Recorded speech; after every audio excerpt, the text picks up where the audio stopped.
কয়েক কোটি টাকা খরচ করে আরামবাগের পুরসুরার কৃষি বাজার করে দিয়েছিলেন মুখ্যমন্ত্রী।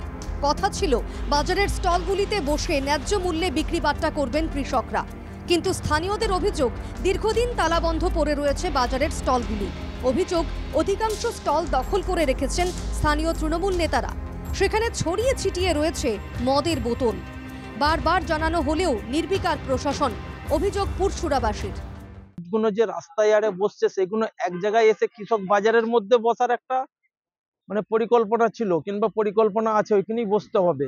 কিন্তু তার জায়গায় রাস্তাঘাটে বাজার বসে আছে। কিন্তু ওই জায়গায় যদি বাজার বসতো খুব ভালো হতো, কিন্তু ওই জায়গায় বাজার নেই। ওই জায়গায় দুর্নীতি এসে গেছে। ওই জায়গায় সব নেতারা এক একটা করে ঘর নিয়ে রেখে দিয়েছে, তো ভাড়াও দিতে চায় না আর ভাড়াও দেয় না। ওইগুলো সব নেতারা দখল করে নিয়ে বসে আছে। এর জন্য ভিডিও কোনো পদক্ষেপ নেয়নি। বাজার মাননীয় মুখ্যমন্ত্রী যে উদ্দেশ্য নিয়ে তৈরি করেছিলেন, তাতে তার উদ্দেশ্য ছিল যে কৃষকরা ওখানে সবজি নিয়ে যাবে, সাধারণ মানুষ সেখান থেকে কম দামে কিনবে। একটা পাইকারির একটা বাজারের একটা পরিকল্পনা করেছিলেন। কিন্তু কৃষক বাজারে কোনো সবজি বিক্রি হয় না।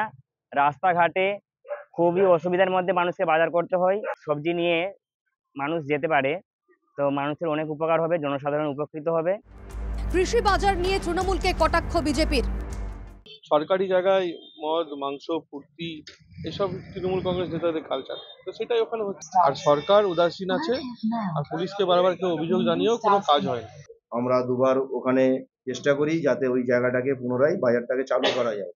তো এখানে একটা ক্লাব আছে যেটা সোদপুরে, ওখানে সকালে সবজির একটা কাঁচা সবজির বাজার লাগে। আমি একান্ত সবাইকে অনুরোধ করব, যারা ওখানে বসতে চায় তারা আমাদের সাথে যোগাযোগ করুক। যদি অভিযোগ করে থাকে তারা আমি বিধায়ক সাহেবকে বলবো, উনি নিশ্চিত পুরসুরার বিধায়ক।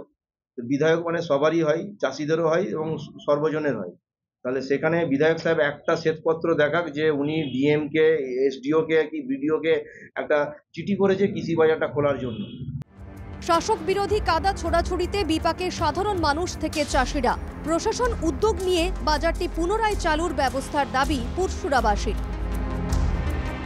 আরামবাগ থেকে তুহিন পাত্রর রিপোর্ট, এনকেটিভি বাংলা।